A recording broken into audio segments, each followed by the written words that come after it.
Hello everyone, welcome to the first episode of Marine News. This is Ninath from Marine 101. Let's start.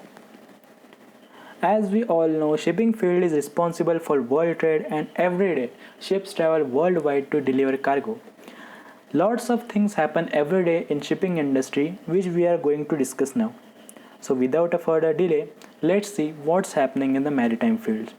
Let's start with the first news.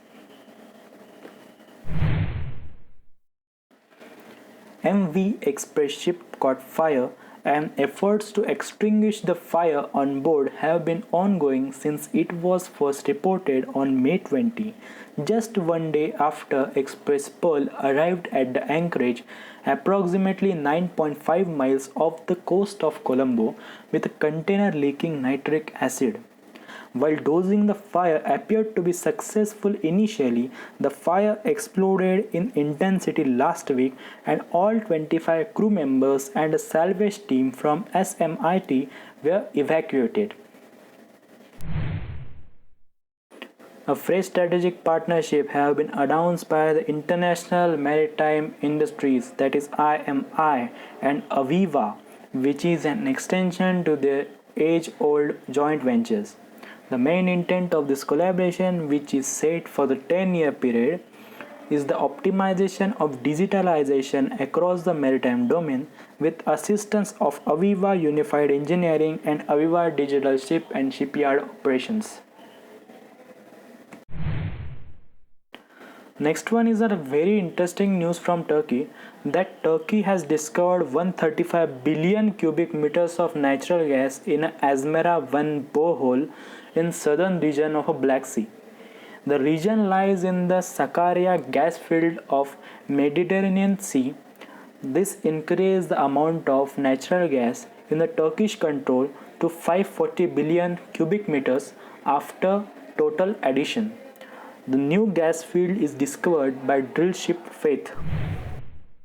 On 3rd June at around 11:30 am, the 316-meter long, 86,679 gross tonnage container ship Durban, owned by OOCL Shipping Company, was attempting to dock at Pier 66 when it sideswept the 32,720 gross tonnage Yongyang belonging to Yangming Shipping Company that was docked at Pier 70.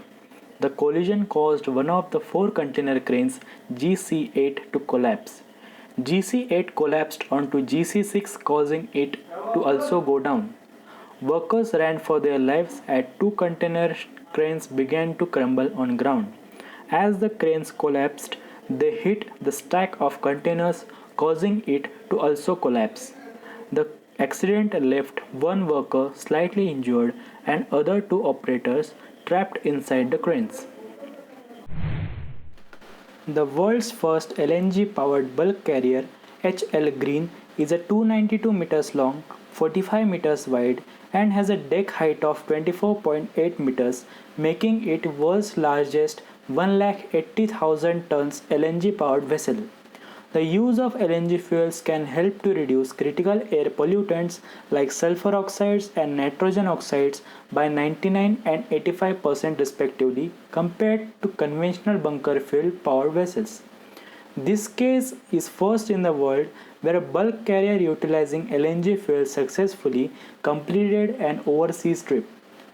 In December 2018, before international regulations were imposed, POSCO, together with H-Line Shipping Corporation Limited, decided to preemptively replace 2 of its existing raw material carriers with LNG-powered vessels.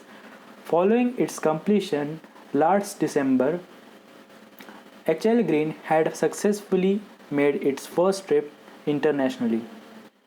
So guys, that was all for today. I hope you guys enjoyed the video.